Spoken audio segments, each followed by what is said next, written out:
All right, we're recording. Good morning. Hey, I'm Tom Coder. Hey, Tom, I'm Bianca White. I'm going to set this out of the way so we don't have to worry about it. Okay, no problem. All right, Tom, so your name is Tom. How old are you, Tom? I am 54. Okay. Yep. All right, looking for 55? Hoping to make 55, God willing. Gotcha. So since this is our first meeting, just in brief, what do you do? Well, I'm a retired federal employee. I worked Okay. in federal prisons for 20 years and state prisons for 5 years. All right. A retired Coast Guard reservist. And right now I am a full-time graduate student. Gotcha. Yeah. All right, so how's that going? It's rough. I got this instructor that's just killing me. Gotcha. And you know, I'm probably the oldest person in my class. Okay. And I'm probably older than he is. He just doesn't realize it yet. Gotcha. Yeah. All right, so Tom, what brings you in today? Well, having some difficulty in my relationship with my family. Okay. A little bit of background on me. My wife Lori and I have been married for 9 years. Okay. When we married, she had her daughter Olivia in the house and son Ethan. Okay. Olivia was a 7th grader. Ethan is a 5th grader at the time. Okay. So they're both, at this point now, they're both out of the house, but still some drama from early on that's affecting our relationship. All right. So, how's your relationship with both kids?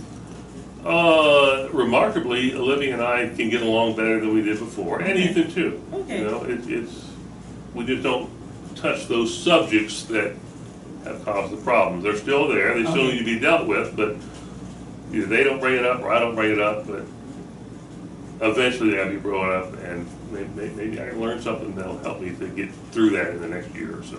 All right. So now it sounds like being a blended family, you're doing good with the kids. How's your relationship with Lori? It's a bit strained right now. Okay. I since 2013, I've been out of the house, Okay.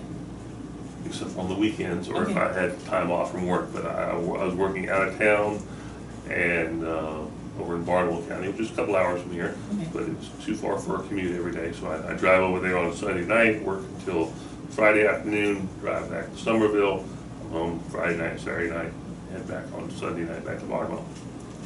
That was until October last year, and now I'm retired. I'm home full time. All So right. you know, it's not as well as I thought it was going to be. She's been used to me being gone, and she can't say, "It's Sunday, you need to go back to Barnwell."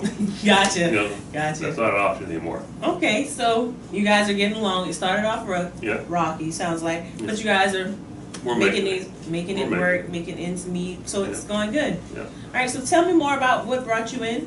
Well, Olivia primarily. Olivia, and our student loan debt, but we'll get there. Olivia was in high school, in Somerville High School, and she was looking at what she was going to do after college or after high school.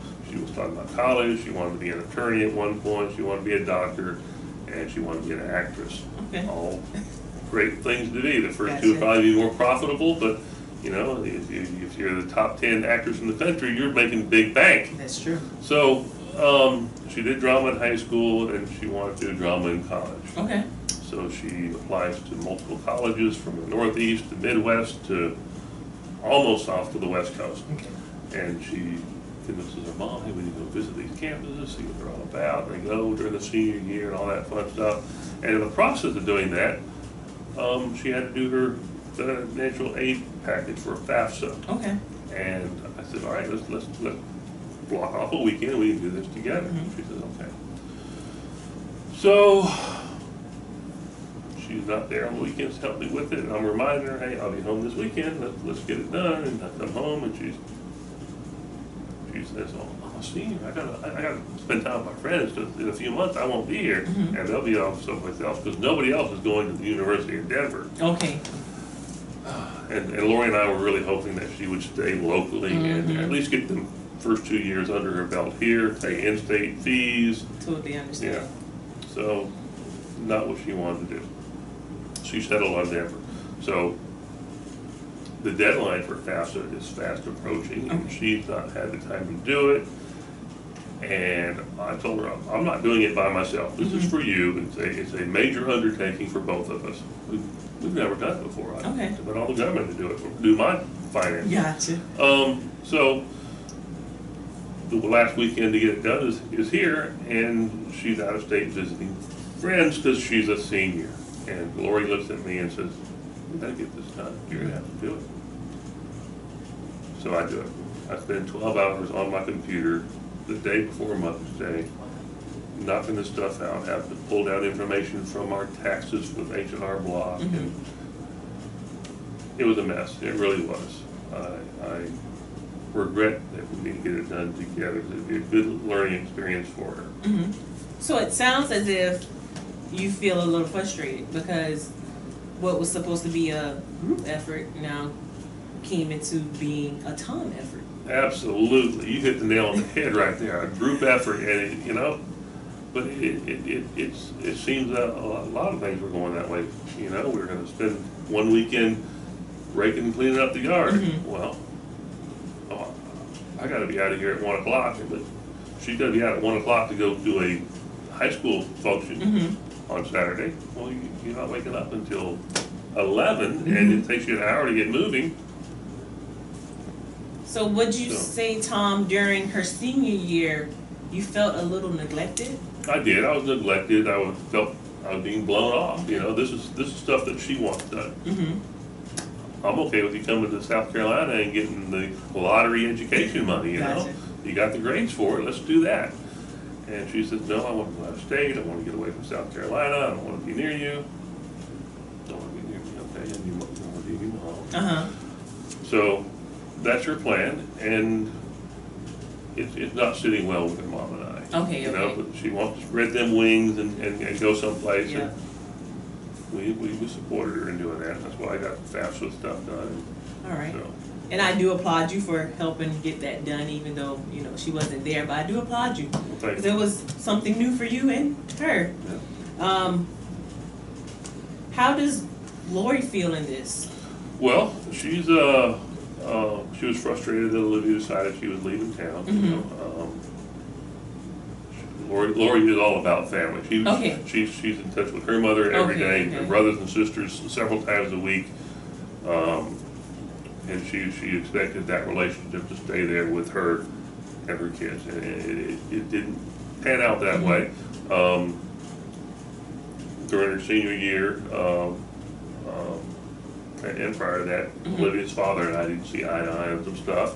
And we had words a couple of times, and I threatened to do a couple things to him, and he threatened to do a couple things to me.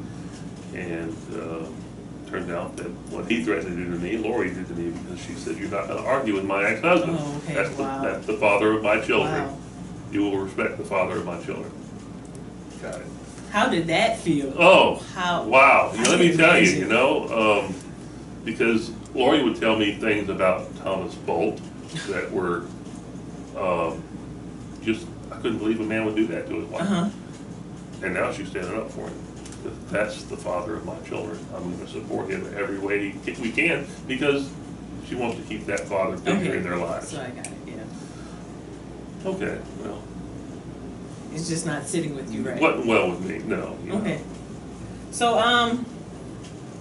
going about the FAFSA, did it pan out good? How did that? It did. It worked out well. She got approved for the money she needed to go to Denver, and there was, FAFSA would pay 80% of it. Oh, there was 20% left over for tuition, and she was able to write to the college and get scholarship money grants from the college that were just here. I guess incentives in case you didn't have FAFSA, we'll throw you some chicken change, Okay, gotcha. and you can pay the difference. So she had Sounds that, good. and she was able to get into her first 2 semesters of college out there that way. So it was burden off. I didn't have to worry about that anymore because it was just, she did her classes, that got over with, it got reported, she clicked the button, took out another student loan, all the paperwork was already done, all she had to do was go online, click. All right. So so it sounds like it panned out good. You helped her with FAFSA. You got it done. She got into school. Yeah. She's in her classes now. Yeah. How's that going? going well as far as I know. Okay. At the time, it was going well as far as I knew. She was taking some drama classes and some, general ed stuff, and then she, while she was in Somerville, she worked at a local Chinese restaurant, and Okay. she was like a piano tutor to the little girl, and she was trying to help the little boy learn math and socialize, and so she was picking up, I say Chinese restaurant? Chinese, so she was picking up Chinese phrases, Okay. and she thought, wow, this is pretty easy. You're saying something and I'm repeating, I got this. And so when she went to Denver, she said, I think the first year of Chinese, I learned Chinese out of Denver. Okay. So, while she's out there, she's got some fees and some other stuff that come up. And so we had to pay those fees. And I said, well, I need your information so I can go onto the website, go to the registrar's office and take care of all this stuff. Excuse me, Okay. I'm going doing silly stuff. That's fine. That's Okay. fine. So, while I was on there, I was able to see her grades. Okay. And they were low grades. And she'd withdrawn and dropped a couple classes. So I'm thinking, wow, you're out there all day long. You got started with 4 classes, now you're down to 2, and you're doing poorly in those 2. And I'm like, what are you doing with the rest of your time? That's true. So how did that make you feel after you logged in? You was like, but let me go and see the grades. And Yeah. when you saw it, how did that?